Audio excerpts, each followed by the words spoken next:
mecanismo mediante el cual se va a producir el desprendimiento y la expulsión de la placenta y las membranas. En algunas literaturas dice que el periodo de parto se divide en tres, siendo el momento el tercero, y en otros consideran al puerperio también inmediato como un cuarto periodo. Esto ya depende de la literatura, pero realmente es el tercero. Entonces, cuando hablamos de lo que es expulsión o desprendimiento de la placenta, bueno, los que han ido, los que van a práctica han visto, cuando se produce el alumbramiento, la placenta tiene dos caras, una cara materna con la placa basal y la cara fetal, ¿no?, que es la placa coriónica. Entonces, la cara materna, lo que podemos observar, ¿no?, parece como una tarta de frambuesas, ¿no? Podemos observar que es la cara que va unida al útero, por eso es materna. Generalmente es roja, rugosa. ¿Por qué? Porque lo que observamos en la cara materna son toda la presencia de los cotiledones, ¿no?, y el revestido basal. En cambio, la cara fetal o la placa coriónica es la que va del lado del bebé, ¿no? Y bueno, por ende no vemos el cordón umbilical y las membranas. Vemos la membrana es lisa, media brillante, ¿no? Está cubierta por el amnios y es donde se inserta el cordón umbilical. Más adelante vamos a ver, cuando revisamos la placenta, en qué lado nosotros vamos a ver las calcificaciones, ¿no? Digamos, no sé, insuficiencia placentaria, etcétera, en el lado de la cara materna. Entonces, si alguna vez han visto una ecografía, cuando hacen la ecografía se ven los anillos cálcicos. Entonces, le decimos es la placenta 3/3 de grano. ¿Cómo confirmamos? Porque la ecografía solamente es una ayuda diagnóstica, revisando la placenta después del parto o la cesárea. Y cuando hay calcificaciones, los cotiledones se dibujan, ¿no?, y se ven las calcificaciones. Dependiendo, ¿no?, del número de del porcentaje de calcificaciones, nosotros, pues, ¿no?, podemos hacer después el diagnóstico postnatal. Entonces, ¿cómo se produce el desprendimiento de la placenta? Entonces, después de que nace, o sea, después de que sale el producto, el bebé, las contracciones y el parto no acaban ahí, sino viene el tercer periodo del desprendimiento, que es uno de los más importantes. ¿Por qué? Porque es el que está relacionado con la hemorragia posparto, ya sea por atonía o por retención, principalmente. Entonces, la misión principal de las contracciones uterinas, que no acaban después de que sale el producto, continúan, es la de provocar el desprendimiento y la expulsión de la placenta. La contracción y la retracción del útero conducen a una reducción de la superficie y es a través del desprendimiento de la superficie al desprendimiento de la placenta. ¿Qué quiere decir? Que si tú tienes tu fondo del útero, más o menos una placenta en promedio, ¿cuánto mide? En promedio, más o menos 22, 24 centímetros en promedio, con un peso de 600, 800 gramos, ¿no? Entonces, la placenta está adherida. El útero, al salir el producto, se va a contraer y va a reducir su tamaño y su volumen. Entonces, al reducir esta superficie donde la placenta estaba adherida, reduce la superficie y se empiezan a desprender los bordes. Y eso es, las contracciones uterinas producen esto, y eso es uno del principal mecanismo de desprendimiento de la placenta. O sea, las contracciones uterinas, ¿verdad? Entonces, se supone que la placenta se adhiere más fuertemente a los bordes que en el centro. Generalmente es lo que sucede, ¿no? Si la placenta se desprende por el centro, ¿qué tipo de desprendimiento se llama ese? El chus. Y si la placenta se desprende de los bordes, ese es el desprendimiento de Duncan. Esa imagen no lo puse porque me había olvidado. Pero luego nos preguntan cuál es entre los dos tipos, el Schultz y el Duncan, si estamos diciendo que en el Schultz se desprende del centro, ¿en cuál de los dos se forma el hematoma placentario? En el Schultz. En el otro no hay hematoma placentario. ¿En cuáles de los dos el sangrado es continuo? O sea, durante todo el alumbramiento, que puede durar hasta 30 minutos. En Duncan, ¿no? Porque no hay hematoma placentario. Se empieza a desprender primero de los bordes. Y de Schultz se empieza a desprender del centro. ¿Cuál es la más frecuente? Schultz. ¿Ya? ¿Y cuál es el que evidencia generalmente hemorragia externa porque hay sangrado continuo? Duncan. Entonces, los periodos del alumbramiento, son uno, el desprendimiento de la placenta, que ya hemos visto que puede ser por dos mecanismos. Secundario a las contracciones uterinas y a la disminución de la superficie. Hemos dicho que puede ser Schultz o Duncan. Después tiene que haber un descenso de la placenta y desprendimiento de las membranas, y por último la expulsión de la placenta y de las membranas. Ya está. Entonces acá volvemos a mencionar, el mecanismo principal son dos: uno, las contracciones uterinas, y segundo, el hematoma rectoplacentario secundario. Entonces, las contracciones uterinas se deben producir la disminución del volumen del útero, para que esto ayude a las contracciones, ¿ya? Y el hematoma retroplacentario es, como dijimos, va separando el útero de la placenta. Por eso se produce el hematoma que va entrando y realiza la separación. Se precisan entre 1 a 6 contracciones no dolorosas para desprender los anexos normalmente, lo que supone un tiempo promedio de 5 a 30 minutos. Dicen, doctora, ¿por qué el alumbramiento solamente esperamos hasta 30? Porque generalmente las contracciones son 1 a 6 con un intervalo de 5 minutos cada contracción, y son contracciones leves, ¿no? De una intensidad leve, no son ya como las contracciones del parto. Entonces, nunca debemos, bueno, los que van a tener parto en el internado, si alguien quiere ser ginecólogo, nunca debemos forzar la expulsión, que es lo que pasa generalmente cuando tienen los internitos los partos. O sea, por hacer rápido, no 30 minutos mucho, ¿no?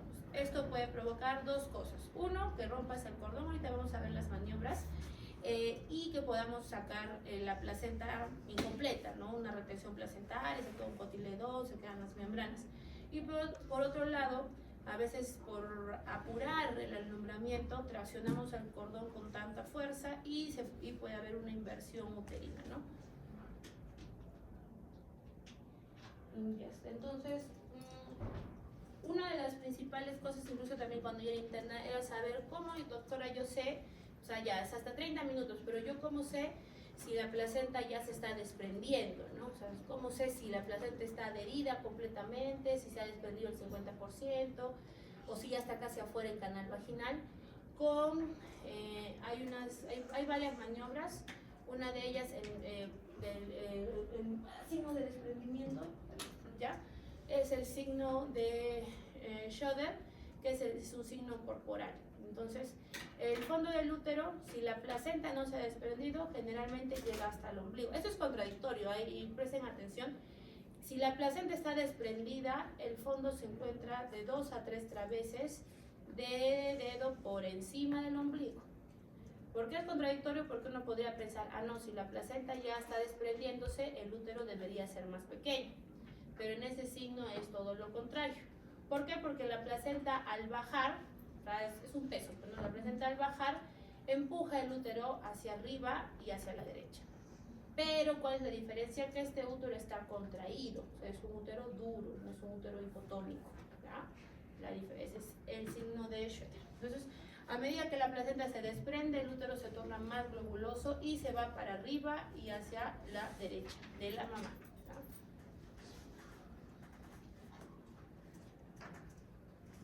Ya, el otro signo también para ver descenso es el signo de Alfred, que es, eso sí lo han visto, consiste en colocar una pinza, generalmente una Kosher o una Krail, en el cordón a la altura de la vulva, o sea, acá, nació el bebito, ¿no? Ya lo colocamos la pinza aquí, a la salida de la vagina, justo en la horquilla, y vamos, como tenemos 30 minutos, vamos observando cuando la placenta se va desprendiendo. ¿Y qué sucede? Pues, ¿no? La pinza va cayendo, ¿no? Se va alejando de la vulva. Entonces así yo puedo saber si la placenta se desprende. Si yo he colocado mi pinza aquí y han pasado 10 minutos, 15 minutos, 20 minutos y veo que la pinza sigue en el mismo lugar, quiere decir que la placenta no se está desprendiendo nada, ni el 10, ni el 20, ni el 30%. Entonces yo ya tengo que tomar un manejo más activo, ¿no? Eso sí, eso lo hacemos siempre en el hospital, los que han visto partos. El otro signo de descenso, eso es un poco más, hay que tener mucho más cuidado, es el signo de Kussner, que es más eficaz, y es cuando con una mano desplazamos el útero desde el promontorio hacia arriba y vemos el cordón. Si se va hacia arriba es porque no está desprendido, pero si el cordón desciende y se mantiene quieto es porque la placenta se desprendió. Se supone que yo estoy atendiendo mi parto, ¿no? Con mi mano no dominante, yo voy a levantar de la sínfisis del pubis, por encima de la sínfisis, levanto el fondo uterino. Entonces, ¿qué quiere decir? Yo estoy levantando el fondo uterino. Acá tengo mi pinza, obviamente. Si yo al levantar el útero, o sea, levantarlo hacia arriba, veo que la pinza se sube junto con el útero, quiere decir que esa placenta no está desprendida. Si yo levanto por acá, por ejemplo, y veo que la pinza queda en el mismo lugar o la pinza baja, quiere decir que la placenta se está desprendiendo. Por si acaso acá no dice traccionar, no dice jalar, no dice hacer la maniobra del pescador, que es la de tirar, ¿no? Solamente levanto y observo, nada más. Puedo sostener la pinza, pero no hay tracción. En este signo no traccionamos nada, por eso es eficaz y es seguro, ¿no? Ya está. Esta es la maniobra del pescador, que le dicen maniobra de Hart, pescador, Strassman, si la buscan es casi similar. Y es parecido. Colocamos la pinza Kocher, ya saben, en la horquilla, a la altura de la salida de la vagina, y yo con la otra mano coloco en el fondo del útero. Y lo que yo hago son sacudidas rítmicas, como cuando vas a pescar, ¿no? Ya, si tú sientes en el fondo que lo que yo sacudo se transmite, ¿no? Como las vibraciones, quiere decir que la placenta no está desprendida. Si yo hago mis sacudidas y no siento nada, ¿no? Al contrario, hago mis sacudidas y siento, pues, ¿no? Como que un peso, como algo que se viene, quiere decir que la placenta está desprendiendo. Ese movimiento por eso es delicado, porque acá tú sí haces, si tú no tienes, o no tienes suficiente cuidado al hacer esto, uno, rompes el cordón, o dos, puede haber inversión uterina, ¿no? Entonces, por eso, entre este y el anterior que hemos mencionado, ese ya no se utiliza, por ejemplo, ya no está en las guías, pero se menciona en la literatura porque algunas personas en los centros de salud seguro lo van a ver que lo hacen. Entonces, más seguro es el de Kuster. El de Fabre, pescador o Strassman ya no se utiliza, pero igual lo tienen que saber. ¿Y por qué es pescador? Por las vibraciones que tú haces con tu mano y las tienes que sentir en el fondo del útero. Ya, y el último, bueno, otro también es el signo de globo de seguridad epinar. Esto ya cuando salió la placenta. Entonces, cuando el útero queda endurecido por debajo del ombligo, encima del pubis, hay un globo, vamos a ver, o han visto en el puerperio inmediato, globuloso y duro, o sea, bien duro el útero contraído. Y da la tranquilidad de que el útero se está contrayendo. ¿Por qué? ¿Cuáles son las principales causas de hipotonía uterina o hemorragia posparto inmediato? Uno, la atonía uterina. Pues, cuando hay atonía, cuando el útero era muy grande, el útero estaba agotado. Cuando hay retención de restos, no sé, yo no me he dado cuenta y se ha quedado un cotiledón aberrante o se ha quedado un pedazo de membranas, obviamente que va a haber sangrado y ese útero no va a contraer. Un desgarro cervical, un desgarro vaginal. Entonces, pero si yo encuentro un útero así, contraído por debajo del ombligo, por encima de la sínfisis, duro, globuloso, entonces quiere decir, y no hay sangrado, entonces quiere decir que la placenta ha salido completa. Obviamente que ahorita se revisa igual la placenta, ¿no? Pero ya nos da la tranquilidad por ese signo del globo de seguridad epinar. Ya, entonces ahora vamos a ver, ya dijimos que el alumbramiento es el tercer periodo, puede durar de 5 a 30 minutos. Y hay dos tipos de alumbramiento. Hay un alumbramiento espontáneo o expectante y hay un alumbramiento que es dirigido o activo. Entonces, el espontáneo expectante implica que nosotros no utilizamos fármacos, ¿no? Esperamos que la placenta se desprenda y salga por sí sola sin intervención farmacológica. Se usa en partos de bajo riesgo o domiciliarios, ¿no? Por ejemplo, tu serum, ¿no? Si te llamaron, acudiste, ya. Pero no es lo recomendable porque acá ni siquiera aplicamos la oxitocina. A diferencia del alumbramiento dirigido o activo, donde se administra de manera sistemática fármacos uterotónicos y maniobras para acelerar la expulsión de la placenta, pero más que para acelerar la expulsión de la placenta es para reducir el riesgo de hemorragia posparto, ¿ya? No se supone que la primera causa de muerte materna, ¿cuál es? A nivel mundial, la hemorragia. En el Perú, es la preeclampsia, pero en Arequipa es la hemorragia, ¿ya? En Arequipa y en Piura, creo, ¿ya? Entonces tenemos que ver lo de la hemorragia postparto. Entonces, cuando hablamos de manejo expectante, se refiere a la vigilancia de la aparición espontánea de los signos de desprendimiento y descenso que hemos mencionado. Tenemos que ver, ¿no? El descenso de la pinza, ¿no? Que hemos colocado en el cordón umbilical, el tiempo que tenemos que esperar de 5 a 30 minutos, la presencia de contracciones uterinas, y que el sangrado pues no sea abundante, ¿no? Si yo veo que la paciente ya está sangrando, generalmente en el hospital utilizamos unos paños para medir el sangrado. Si ya veo que en el alumbramiento el sangrado es excesivo, no sé, 300, 400, obviamente pues no voy a esperar a que completemos los 30 minutos, ¿cierto? Entonces, en el manejo expectante se pinza el cordón lo más cerca a la horquilla vulvar, se observa la zona perineal siempre para ver que no haya pues un desgarro importante que requiera sutura inmediata, ¿no? Porque generalmente ustedes han visto la sutura de desgarro se hace después del alumbramiento, ¿ya? Se hace masaje del fondo uterino en caso de hipotonía, digamos, vemos por ahí el útero un poco suelto, podemos hacer el masaje sí. La maniobra de Bran-Andrews, la presión en el hipogastro en dirección cefálica, contracción firme y suave constante del cordón, que es parecida a las que hemos visto, ¿no? Es traccionar el útero hacia arriba y ver, ¿no? el descenso o el ascenso de la pinza del cordón umbilical. Y la otra manera que seguro también han visto, que cuando ya hay desprendimiento de la placenta de más del 50%, ¿qué hacemos? Digamos que está cayendo la placenta, ya está saliendo la placenta, ya está casi el canal vaginal, ¿qué haces? ¡Ay! Y la sueltas, no. Coges la placenta y mientras va cayendo la placenta por el peso de la sangre del coágulo retroplacentario, ¿qué haces? Rotas la placenta, despacito, ¿no?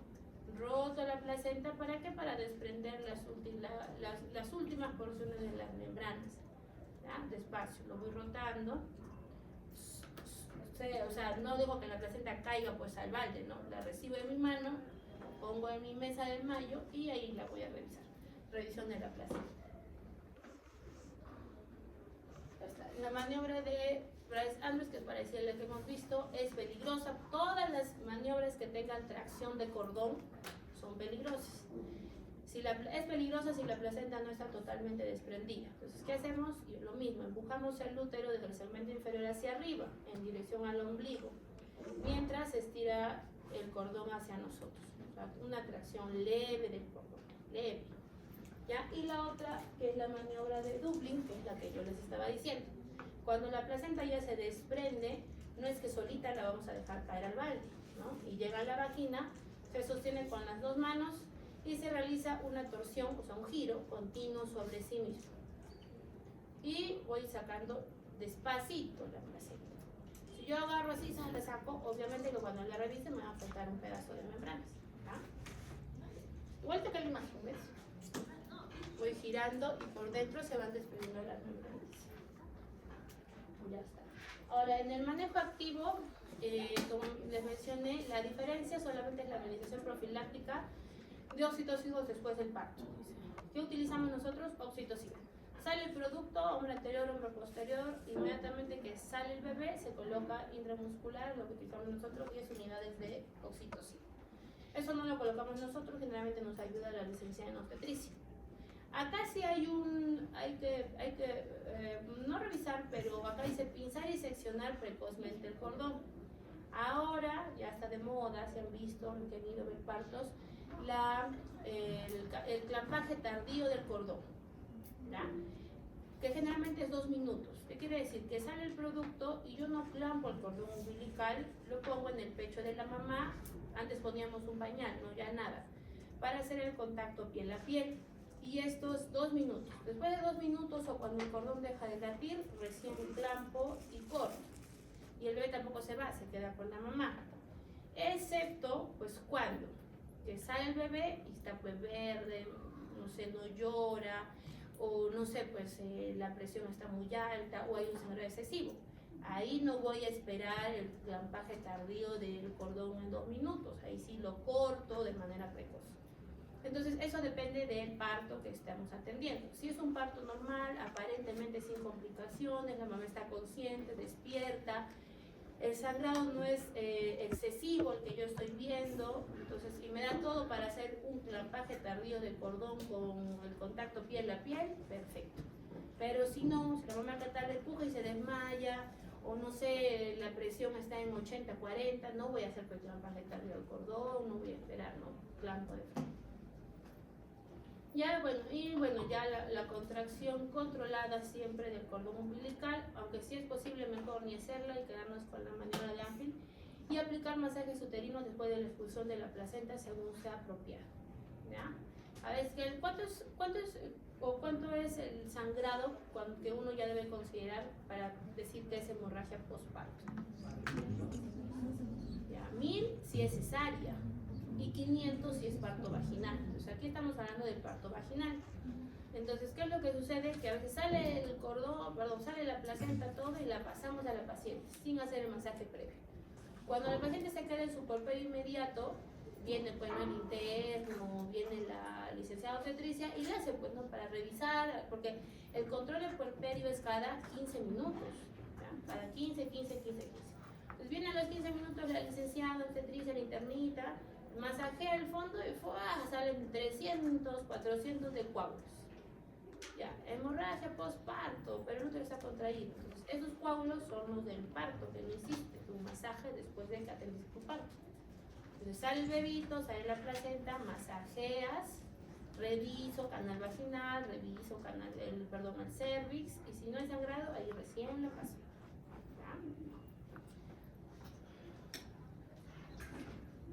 A ver, ¿cuáles son las ventajas del manejo activo versus el manejo pasivo?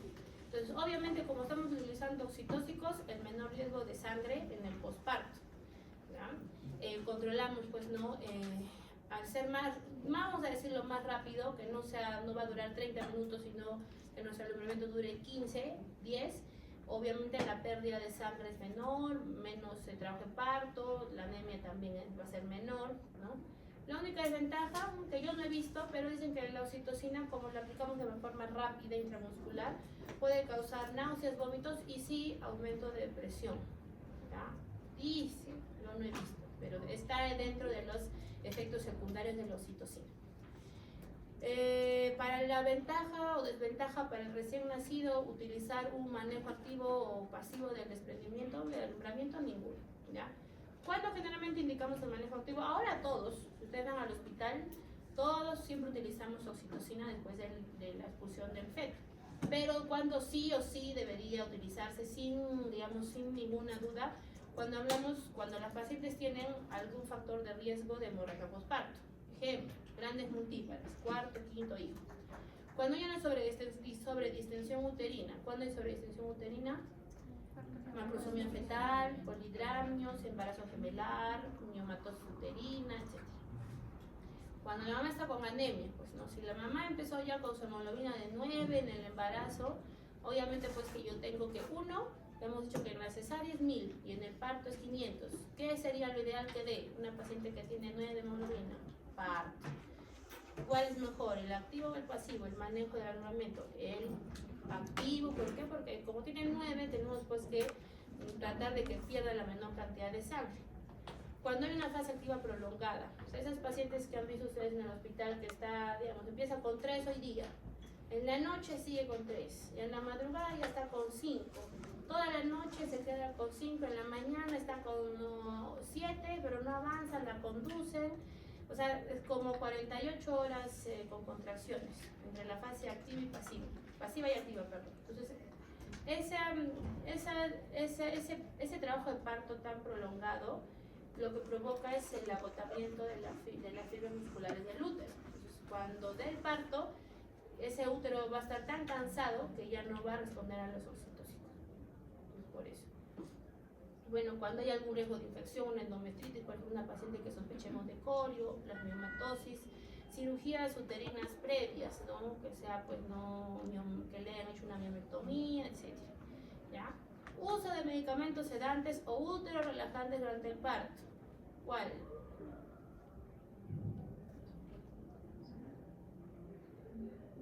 Si es una paciente que está, digamos, tiene preeclampsia, pero está ya en la fase 8 centímetros, digamos, pero está con la presión 160-100, perdón, y digamos y tiene cefalea leve. Le estamos colocando y está con infusión de sulfato de magnesio. El sulfato de magnesio es útero relajante o es un oxitóxico. Es un útero relajante. Entonces, en esas pacientes que estamos pasando en una mano, en un brazo, su infusión de oxitocina, en el otro, desde el postparto inmediato, le pasamos igual sí o sí su infusión de oxitocina. Y sí o sí tenemos que utilizar el alumbramiento activo, ¿no? Con uso de oxitóxicos. ¿Ya? Ahora, antecedente de retención de placenta. Una paciente que te diga, no, doctora, yo en mi parto anterior se me quedó la placenta, me la tuvieron que sacar con la mano y terminé el curetaje. Entonces, esa paciente, o he hecho, no, en mi parto anterior, ¿le han transfundido sangre alguna vez? Sí, en mi parto anterior, no sé, perdí mucha sangre y me pasaron 2 paquetes. Lo más probable es que haya sido una atonía, porque es la causa de sangrado más común. Entonces, cuando hay esos antecedentes, también se prefiere el manejo activo antes que el pasivo. Entonces, toda vez que la placenta se expulsa, ¿es cara materna, cara fetal? Fetal, porque ahí está el cordón, están las membranas brillantes. La cara materna es la cara que va unida al útero, que parece así como una, no sé, una torta de frambuesas, algo así. Se ven los cotiledones. Acá yo no veo cotiledones, veo las membranas y por el cordón. Esta es la cara fetal. Toda vez que la placenta está expulsada, al igual que las membranas oculares, se precede a revisar la placenta. Siempre revisamos la placenta. Y tenemos que buscar la integridad. Si se rompen, debe utilizarse una pinza de Foster para traccionar ligeramente, rotar la pinza, hacerse misma hasta su total extracción. Se palpa la placenta revisando la superficie fetal, la superficie materna, los cotiledones que estén completos. Revisamos, pues, no les dije el porcentaje de calcificaciones. Si ha habido, por ejemplo, cuando hay desprendimiento de placenta, lo que se ve son coágulos, o sea, un cotiledón como mordido, vamos a decirlo así, con coágulos. ¿Ya? Entonces, ahí yo calculo, ¿no? De mi superficie total, qué porcentaje tengo o hay desprendimiento. ¿No? Ya, entonces, ahí está, el examen de la placenta, la cara fetal, que ya hemos visto que tenemos que ver en la cara fetal. La longitud del cordón, que lo hacemos midiendo con traveses de dedo, no sacamos nuestros centímetros por si acaso. La inserción del cordón, si es lateral, si es central, la cantidad de los vasos sobre el borde, número de vasos del cordón, cuántos, el cordón umbilical tiene cuántas arterias, cuántas venas, 2 arterias, 1 vena, y eso bueno, en la ecografía también se mira, pero acá se confirma, 2 arterias, 1 vena. ¿Ya? El número de placenta, si es un parto gemelar, el peso de la placenta, la forma. Y bueno, ahí la presencia de desprendimiento, zonas de desprendimiento o de calcificaciones. En la cara materna, el número de cotiledones. Entonces, si yo encuentro, pues este es un cotiledón. Y acá tengo un hueco. ¿Dónde está el cotiledón? Adentro, pues, ¿no? Luego veo, lo mencioné, los signos de envejecimiento, de las calcificaciones.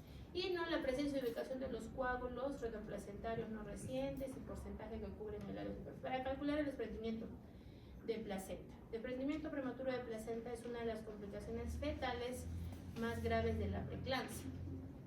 ¿Cuáles son? El RCU o el desprendimiento de placenta son las complicaciones fetales de la preeclampsia. Pero ¿cuál es la urgente? El RCU no se va a morir pues ahorita en 15 minutos. El desprendimiento de placenta sí. ¿Ya? Entonces es la más grave. ¿Por qué? Porque no, o sea, es urgente, ¿ya? Es una urgencia. Entonces una vez que hacemos la cesárea tienes que revisar, pues, ¿había o no había desprendimiento? Revisamos la placenta y vemos qué porcentaje de desprendimiento había. Generalmente los bebitos que tienen un desprendimiento mayor al 40-50% son los que no sobreviven. ¿Ya? Si un bebito tiene 50% de desprendimiento, ese bebito ya murió. ¿Ya? Las membranas, igual hay que ver las características, la inserción placentaria y el orificio de rotura. 10 centímetros o más del borde placentario, si es menos corresponde a una placenta previa. ¿Ya? Ahora, en la parte del alumbramiento patológico, entonces, se produce cuando, bueno, obviamente, ¿no? El alumbramiento no sucede en forma normal. ¿Y por qué? Porque varias cosas, ¿no? Uno, la función contráctil del útero no funciona. Estamos diciendo que para que la placenta se desprenda, el útero tiene que tener unas buenas contracciones para que se desprenda el centro, los bordes y se produzca el hematoma placentario. O por adherencias de los anexos ovulares a su pareja. Pacientes, por ejemplo, que han tenido uno o más curetajes uterinos, ¿no? Pacientes que han tenido, no sé, retenciones de placenta previa en partos anteriores, pacientes cesareadas anteriores, pacientes que han sufrido alguna cirugía uterina, ¿no? Una miomectomía, ¿no? Una resección de un pólipo, etc. Entonces, estos pacientes tienen mayor riesgo de hacer un alumbramiento patológico, es una retención de placenta membranas. Entonces, ahí está, pues, ¿no? En el periodo placentario patológico se destacan lo más importante: retención del placenta y de las membranas. Las hemorragias del alumbramiento, porque hemos dicho, pues, ¿no?, de que cuando hay retención de placentas, de membranas, ese útero no va a contraer, va a ser un útero flácido y con sangrado constante. Y tercero, la inversión aguda del útero. Entonces, como no desprende la placenta, el que atiende el parto se desespera y está que jale y jale el cordón, cosa que hemos dicho que no se debe hacer, porque no, yo ahorita va a salir, y en esa tracción es cuando puede ocurrir o se va a romper el cordón o va a haber una inversión del útero, ¿ya? Ya está. Entonces, la retención de la placenta y de las membranas puede ser total o parcial. Totales nos gustan cuando se queda toda la placenta entera, ¿ya? Y generalmente puede ser por distocias dinámicas o distocias anatómicas. No sé si han hecho ya el tema de distocias. Entonces, las distocias dinámicas, estamos hablando cuando falta ¿qué? Las contracciones uterinas, ¿no?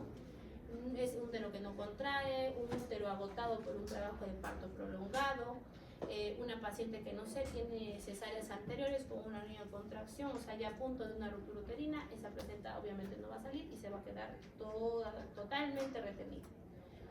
Y las distocias anatómicas, que hemos hablado de la adherencia normal de la placenta. ¿Por qué? Porque cuando tienes si es una cesárea anterior, digamos, ¿no? ¿Dónde se va a quedar la placenta? ¿En el fondo, adherida? No, generalmente una placenta que sea anterior, ¿no? Entonces, en esa zona de la cicatriz de la cesárea, ahí se queda la placenta. Igual, ¿no? Un curetaje uterino. En la zona donde la persona ha raspado mal o ha habido daño del endometrio, en esa zona se va a quedar pegada la placenta. ¿Ya? Entonces, difícilmente es toda la placenta, es generalmente un porcentaje en esa área que vamos a decir que está dañado, ¿no? Ya le sacaron, doctora, hace 10 años me sacaron un mioma fúndico posterior y justo ahora en su embarazo la placenta es fúndica posterior. Pues justo en esa zona que le han operado de la miomectomía corporal, no sé, del fondo, en esa zona no sale la placenta, ¿ya? Y la retención parcial, bueno, de restos placentarios, o sea, de membranas, que generalmente es la primera es por una mala atención del parto, ¿ya?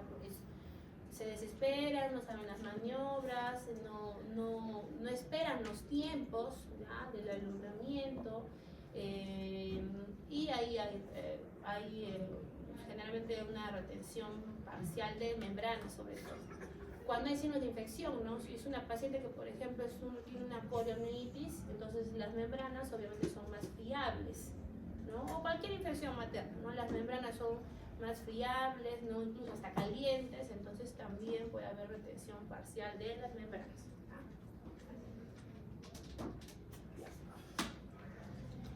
Entonces, y las hemorragias asociadas al alumbramiento, hay hemorragias que hemos dicho que pueden ser antes de que la paciente expulse la placenta. Igual, ¿no? Distocias dinámicas, falla la contracción, cuando hay atonía uterina, cuando hay inercia de contracción. Igual hemorragias que son, antes de la expulsión de la placenta, le hemos dicho, las que son por adherencias, problemas de la superficie del útero, ¿ya? Y lo otro, las que son después, o sea, ya salió la placenta, pero la paciente sigue sangrando, eso es porque ha habido retención de un cotiledón, retención de alguna membrana. O bueno, ya si eres más piña, pues no, que la paciente tenga un problema de coagulación, ¿no? ¿Dónde está mi imagen? ¿Dónde está mi imagen de inversión? Ya bueno. Entonces, ¿la inversión qué es la inversión uterina? La inversión uterina es una emergencia obstétrica que espero que nunca lleguen a ver. Complicación poco frecuente que consiste en la invaginación total o parcial del fondo del útero a través del cervix y que requiere tratamiento inmediato. Entonces, la inversión uterina puede ser de 4 grados. Ya, obviamente del más grave al más del más leve al más grave. Entonces, este es el fondo del útero y vemos que en la inversión uterina de primer grado es solamente el fondo, es el que se invierte, solo el fondo. En la de segundo grado vemos que el fondo se invierte, pero no llega a pasar el orificio cervical interno, ¿no? Y en la tercera pasa el orificio cervical, o sea, pasa el cervix y hay el útero parcialmente hacia afuera. Y en el cuarto grado pues ya todo, ¿no? Todo se ha invertido, el cuello, el útero, ¿ya? Entonces, grado 1, el fondo se extiende hasta solamente el fondo del útero nada más. En el segundo grado, el fondo es por debajo del anillo cervical, pero no llega a pasar el anillo vaginal. En el tercero es completa, pero hasta el orificio vaginal, y en el cuarto es todo, ¿no? Todo está invertido, el útero, el cuello, la vagina, ¿ya? ¿Cuál es el tratamiento de la inversión uterina? De primer grado, nada. Del segundo grado en adelante, ¿cuál es? ¿Qué hacemos? Tu mano la metes adentro y restituyes, ¿ya? Restituyes el fondo del útero, eso sí. Tienes que hacerlo rápido, ¿por qué? Porque el cuello se cierra, el cervix se cierra.